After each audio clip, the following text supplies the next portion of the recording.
Ya, shalom semuanya. Selamat pagi.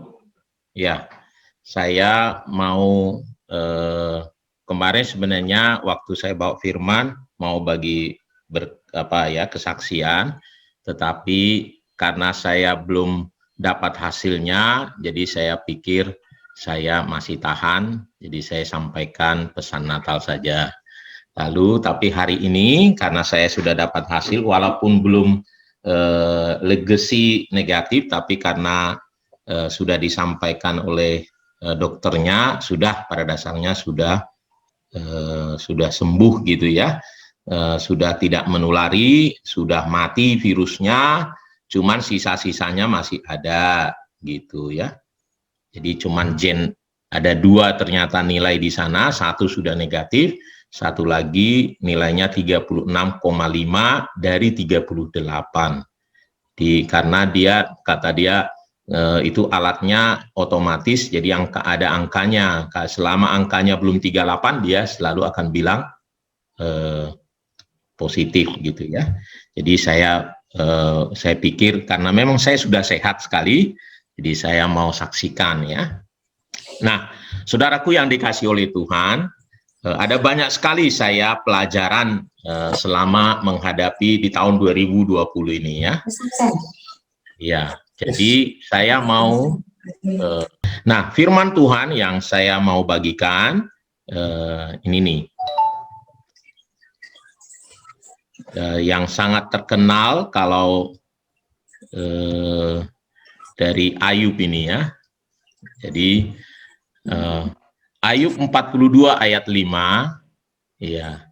Ayub 42 ayat 5, saya bacakan untuk kita semua. Hanya dari kata orang saja aku mendengar tentang engkau, tetapi sekarang mataku sendiri memandang engkau.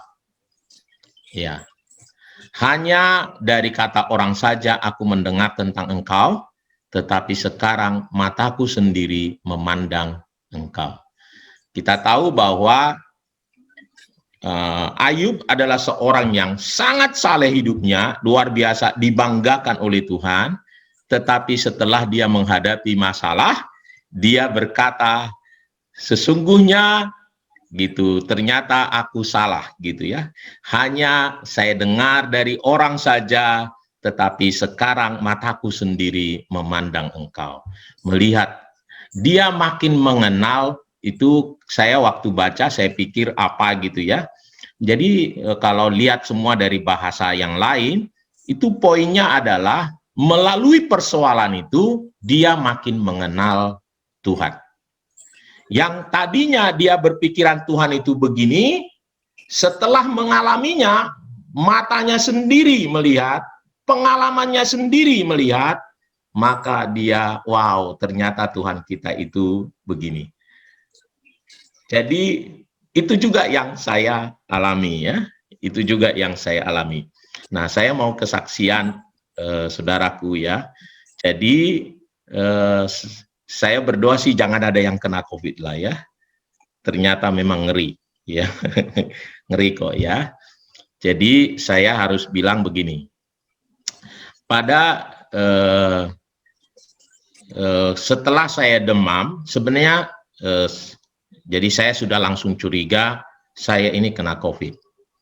Ya, pertama istri saya sudah nggak enak badan, lalu saya gitu. Kenapa? Karena sebelumnya kami kedatangan tamu yang batuk-batuk dan sebenarnya saya sudah minta supaya tidur di kos-kosan aja. Kami antar ke kos-kosan untuk tidur sana, tapi karena dia pengen sekali, dia belum pernah ke rumah kami, dia pengen sekali ketemu sama kami, itu yang disampaikan sejak di Cianjur gitu ya.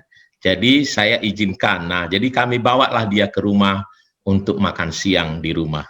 Ya, selalu saya kasih, kalau saya lihat dia tidak pakai masker, saya langsung kasih masker karena dia batuk-batuk gitu ya. Nah, jadi saya langsung kasih, saya juga jaga sebenarnya ya. Jadi waktu istri saya mulai panas, saya panas, sebenarnya makanya saya langsung pergi ke rumah sakit ya. Nah, tapi disuruh pulang, Itu mungkin demam biasa, flu biasa, karena memang Senin Selasa saya kehujanan. Nah, lalu ini 3 hari lagi datang katanya ya, tapi saya masih panas, pening, di rapid test non reaktif gitu ya, sama istri juga non reaktif bilangnya ya, jadi pulang lagi. Nah, ternyata karena dia rapid testnya yang berdasarkan antibodi itu ya, jadi antibodi belum ada, jadi makanya dia non reaktif. Makanya kami swab sendiri ke Ketilang, hari saya jadi lupa hari Senin atau pokoknya tanggal 15, lalu tanggal 16-nya keluar hasilnya saya positif. Ya. Nah, waktu positif itu perasaan saya masih biasa ya, karena kami pergi ke sana jadi nggak masalah ya. Tapi sampai di rumah sakit, mau pergi ke rumah sakit itu, sebenarnya mulai dada ini tertekan. Nah, ya, dada itu mulai tertekan sebenarnya ya. Nah, jadi sampai di sana gitu ya, juga penting ya. Sampai di sana itu saya dites gula darah 287. Tensi 187, 180, dicek lagi kadang 190 gitu. Wah, saya bingung sampai. Biasanya kalau saya 190 saya sudah langsung pening, nggak bisa jalan gitu. Nah, lalu saya dicek karena masuk langsung ruang khusus dulu untuk isolasi ini, ya. Jadi saya disiapin infus, disiapin pernapasan ya. Nah, saya tanya, oh saya langsung di apa pernapasan? Iya Pak, ini nih. Nah, dia tunjukin sama saya, oksigen saya sudah 93. Kaget juga, kok langsung udah 93 ya? Padahal sebelumnya nggak ada masalah gitu. Nah, jadi saya ya udah saya pasang.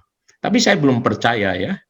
Nah, dada saya memang sebenarnya udah mulai tertekan. Setiap saya ditanya, sesak nggak Pak? Gitu, enggak. Pertama karena iman, ya karena saya mau melawan, enggak, saya sehat-sehat aja nih, sehat. Saya ingat, saya lihat langsung, saya selalu ingat statistiknya berkata orang yang dipanggil Tuhan karena COVID hanya di bawah 5%, 3% berapa gitu ya, seluruh Indonesia. Nah, jadi saya ya akhirnya saya dirawat lah ya. Nah, dirawat, ngomong-ngomong sama teman yang di samping, ya betapa bahayanya saudaranya meninggal gitu-gitu ya. Hari ini dirawat, 3 hari lagi pulang, ya sudah, nggak, jadi kami nggak lihat lagi. Wah, itu menakutkan saya. Ya, saya sering ke kamar mandi, jadi saya harus buka oksigennya. Pas perawatnya datang, lihatnya oksigen saya ya cuman 94. Jadi dia harus tunggu dulu lama, saya baru naik lagi dia 95, 96. Ya, saya nggak terlalu memahami. Nah, lalu mulai nggak nyaman di rumah sakitnya. Saya pikir-pikir karena kadang saya ini berhenti, infusnya berhenti, panggil susternya, nyalain lagi, dan itu harus kayak dipelintir apanya itu kabel selangnya supaya dia bisa masuk lagi, dan itu sakit. Ya. Setiap kali obat masuk dan itu sakit sekali. Maaf Pak ya, karena ini kental obatnya, jadi susah masuknya. Waduh, sakit sekali setiap disuntik. Walaupun yang disuntik infusnya ya. Nah, jadi saya merasa jadi nggak nyaman, takut. Nah, waktu dokternya datang, saya kasih tahu, Dok, bagaimana kalau saya dirawat di rumah saja? Nah, lalu dia kasih tahu pada saya bahayanya, Pak, Bapak yang berkata Bapak tidak sesak, tetapi sesungguhnya nih hasil ronsen paru-paru Bapak bermasalah. Bapak memang sudah sesak bernapas. Nah, saya kasih tahu katanya, Bapak dibantu pernapasan saja, itu Bapak oksigennya cuma 95, 96. Bisa dibayangkan kalau Bapak pulang, buka itu berapa nilainya. Bapak bisa lewat Pak, katanya. Ya, lalu hasil lab Bapak ini kurang bagus Pak. Pengentalan darah tinggi sekali, 550. Harus di bawah 500. Ya. Jadi gini, pokoknya sabar, 3 hari lagi kita cek. Nah, kalau membaik, silakan gitu ya. Jadi saya bangun jadi pengenalan saya akan Tuhan itu pokoknya saya harus mengalami mukjizat sembuh langsung aja gitu ya. Harusnya saya nggak mengalami begini-begini gitu nih. Ya, itu apa saya. Jadi pemikiran saya adalah kalau kita bersama Tuhan itu selalu kita aman-aman kita akan segera langsung dipulihkan gitu ya. Nah, memang saya masih bertanya-tanya karena saya yakin kepada Tuhan bahwa saya mestinya nggak kena COVID gitu. Lalu apa alasannya mengapa saya harus kena COVID? Saya terus bertanya pada Tuhan ya. Nah, jadi itu yang saya tidak kenal. Jadi Tuhan itu seperti buat saya, waduh gimana Tuhan, kenapa ya, kenapa gitu. Nah, lalu ya akhirnya tiba untuk pemeriksaan lab berikutnya setelah 3 hari gitu ya. Nah, dokternya masih berkata, Pak, hasil lab Bapak masih kurang bagus. Jadi saya nggak izinkan pulang. Padahal saya sudah sampaikan juga ke Bang Mora tuh, oh kalau saya nanti bagus labnya, saya bisa pulang gitu ya. Dan nggak nyaman sekali karena nggak bisa tidur, saudaraku. Nggak bisa tidur, nah itu saya nggak tahu apa karena tensi atau karena apa itu kita pikiran itu jalan terus dan aneh-aneh yang dipikirkan, saudaraku. Bukan yang kita takutkan, bukan, saudara. Ada aneh-aneh lah kejadian-kejadian apa gitu. Itu yang terlintas terus dalam pikiran itu. Jadi kayaknya virusnya mengontrol pikiran. Saya bisa pahami kalau dia bilang sekarang ada gejalanya halusinasi gitu. Ya. Jadi kalau saya pikirkan itu, wah saya jangan-jangan nanti saya sampai bisa halusinasi nih ya. Gitu. Jadi saya putar di HP saya itu firman Tuhan yang lisan ya, supaya maksud saya yang kepikiran itu adalah firman Tuhan. Tapi tetap aja tidur tidak bisa. Saya ulangi kata-kata semua firman Tuhan yang saya hafal, saya ulangi waktu saya mau tidur itu ya, supaya maksud saya pikiran saya ini terkontrol oleh firman Tuhan. Jadi saya pun bisa capek lalu tertidur gitu, tetap aja nggak bisa. Nah, lalu saudaraku, ya saya sampaikan juga sama istri, masalah saya adalah karena kata dokternya, Pak, Bapak nggak mungkin pulang karena bantuan oksigen, ya, bantuan oksigennya. Jadi saya minta supaya istri saya mendoakan saya ya. Nah, lalu saya juga ingat waktu lihat banyak di grup WA bagaimana mengatasi sesak nafas, yaitu tidur telungkup, lalu beberapa saat batukan gitu ya. Saya nggak batuk memang, walaupun agak terasa sesak gitu ya. Jadi akhirnya saya lakukan itu. Jadi memang dokternya bilang sebelum pulang itu, ginilah Pak, nanti Bapak saya ronsen lagi, kalau hasilnya bagus, ya oke, tidak apa-apa Bapak dirawat di rumah saja. Gitu. Karena yang penting Pak ini adalah Bapak nyaman. Gitu memang dia bilangnya. Oke, jadi saya malamnya dicek oksigen, wah naik 99 saudaraku ya. 98, 99 di ronsen. Pagi-paginya tiba-tiba perawatnya bilang sama saya pagi-pagi, Pak siap-siap ya pulang nanti siang. Gitu. Nah saya mau cek dulu oksigen Bapak.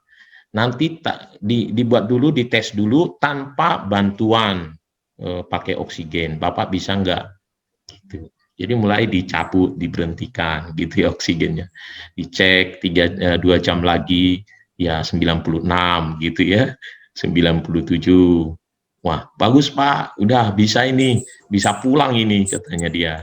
Ya saya nggak langsung kasih tahu sama istri, ya karena totonya istri dikasih tahu langsung dari rumah sakit. Ya. Saya akan pulang siang. Jadi saya lihat, wah Tuhan itu, wah masih memperhatikan saya kok ini. Saya bilang begitu ya. Jadi lalu pulanglah ya, pulang. Tapi saya masih bertanya sama Tuhan, Tuhan kenapa ya saya harus kena COVID? gitu. Kenapa ya Tuhan? Gitu. Saya tahu kok, saya berjaga-jaga gitu. Orangnya itu saya tahu gitu, jadi saya tahu. Nah, sampai akhirnya jadi satu hari di rumah gitu. Waktu pulang juga sebenarnya saya masih bermasalah ya. Jadi waktu pulang, saudaraku ya, sampai di rumah saya ada oximeternya. Jadi waktu tes 92, 93 gitu. Saya stres luar biasa ya. Waduh, ini gimana ya? Jadi saya ulangi lagi, telungkup ya, tekan dadanya gimana gitu supaya apa ini. Jadi kadang saya pikir, wah ini kayaknya ruangan yang kurang bagus, dibuka jendela ya lebar-lebar, pasang exhaust dari kamar mandi supaya dia bisa kesedot gitu ya udaranya, pikir saya gitu. Tapi tetap aja, nah berdoa lagi, datang pada Tuhan, Tuhan aku menyerah ini. Jangan buat ketakutan saya, kekhawatiran saya minta pulang dari rumah sakit, taunya saya masuk lagi nanti rumah sakit. Tidak mungkin ini gitu. Jadi saya berdoa, puji Tuhan ya, jadi makin membaik, langsung kembali lagi 97, 98. Nah, tetapi saya dapat kabar, nah saya baru di situ tahu, saya harus katakan Tuhan itu luar biasa. Jadi saudara kami yang datang itu, yang dia pengen sekali mampir ke rumah itu, yang sudah kena COVID itu, diberitakan meninggal, dipanggil Tuhan. Lalu sebelumnya memang istri kan cerita, itu dia datang ke sini, dia tanya-tanya terus kenapa kita begini, lalu saya injili dia.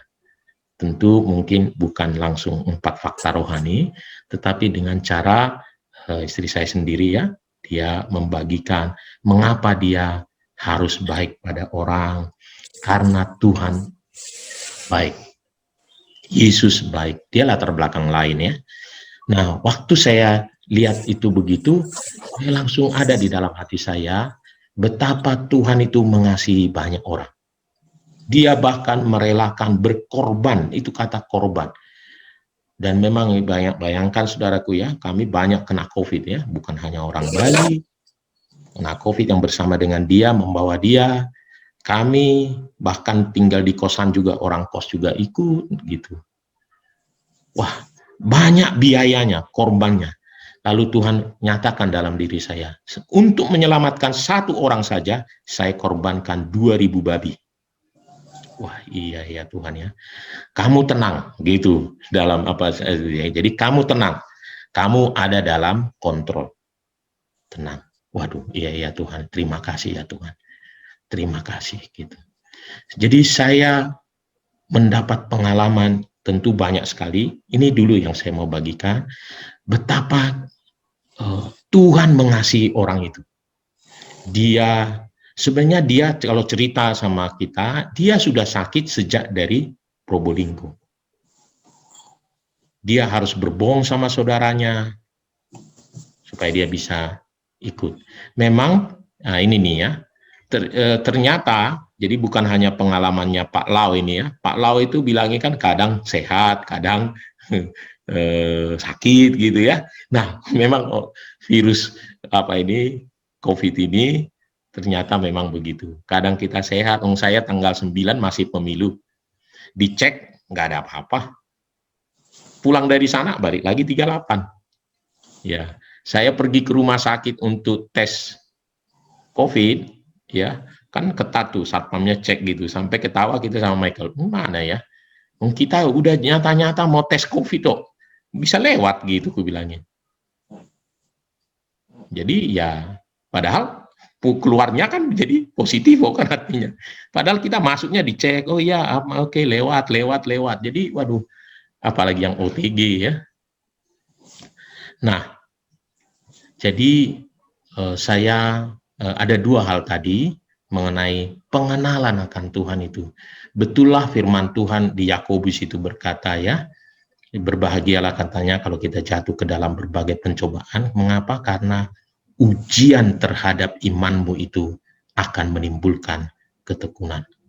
Saya harus katakan, wah Tuhan, memang pengalaman itu membawa kita makin mengenal Tuhan. pengalaman memang bukan kebenaran, tetapi itu akan sangat pribadi, membuat kita makin mengenal Tuhan. Jadi, saudara-saudaraku, jadi ambillah setiap persoalan dalam hidup kita, ya, pengenalan akan Tuhan yang makin lebih. Ya. Jadi kan firman Tuhan memang berkata begini, kalau Mazmur, itu kesukaan saya, saudara, ya, Mazmur 23. Tuhan adalah gembalaku, takkan kekurangan aku.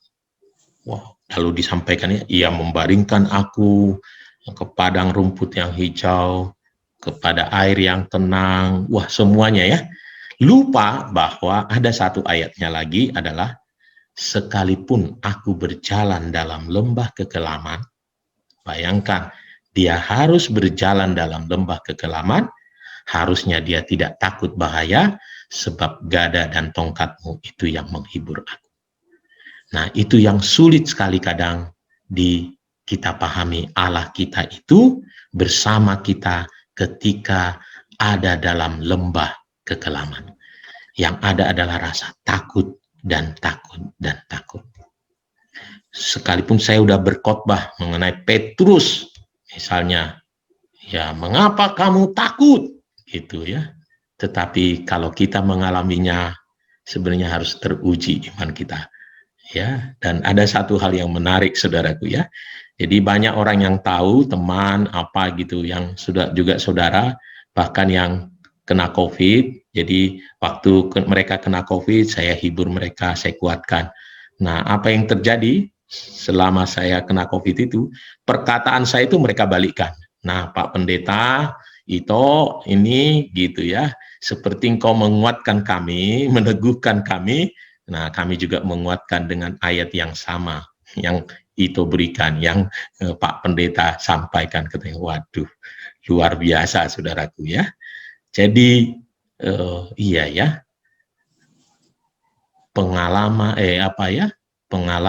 mengalami masalah itu membuat kita makin mengenal Tuhan. Kita masih terlalu rendah pengenalan kita akan Tuhan.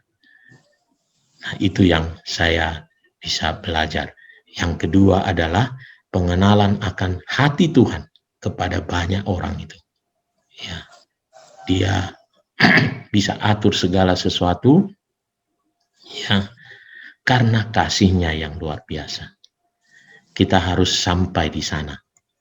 Sebagai hamba Tuhan, saya punya pengenalan yang baru. Ya Tuhan, saya harus mengerti hati belas kasihan Tuhan. Nah, mari saudaraku, ya, tentu masih banyak, makanya saya pengen sekali sebenarnya kalau bisa nanti saya lebih sering bawakan firman, tidak apa-apa. Ada banyak yang ingin saya bagikan untuk kita semua mengenai pengenalan akan Tuhan ini. Nah, jadi mari kita pagi hari ini berdoa, ya. Jadi tidak semata-mata selalu kalau kita keluar dari masalah, nah baru Tuhan kita ada, bukan. Kita harus cari apa maksud Tuhan. Ya, ada maksud Tuhan. Makin kita kenal dia, nah itu kalau khotbahnya Pak Sus itu jadi mengenai keterbatasan kemarin, ya. Tidak berarti kalau kita aman, nyaman, damai sejahtera, sukacita semua, baru Tuhan ada gitu. Bukan. Ternyata enggak. Di segala musim Tuhan itu ada. Nah, jangan kita berpikiran selalu kalau aman, terkendali, baru Tuhan ada. Enggak. Dan memang itu butuh pengenalan akan Tuhan yang luar biasa. Ya. Biar ini menjadi renungan buat kita. Dan ketika kita berdoa datang kepada Tuhan, ya kita tahu betul. Nah, satu hal begini ya, yang jelas adalah bukan berarti kita akan menderita bersama Tuhan dalam arti wah ngeri gitu, enggak. Hidup kita mungkin saja melewati penderitaan, tetapi yang pasti Tuhan akan bertindak menjaga kita, menolong kita, menghadapi, sehingga, nah itu kata Yakobus berkata, Ia memberikan jalan keluar sehingga kamu dapat menanggungnya. Dia berikan jalan keluar. Ya, saya lihat juga ya, kita ini semua walaupun kita menghadapi masalah yang besar, tetapi ada selalu pertolongan dan jalan keluar sehingga kita bisa melaluinya. Ya, Tuhan memberkati. Mari kita berdoa kepada Tuhan.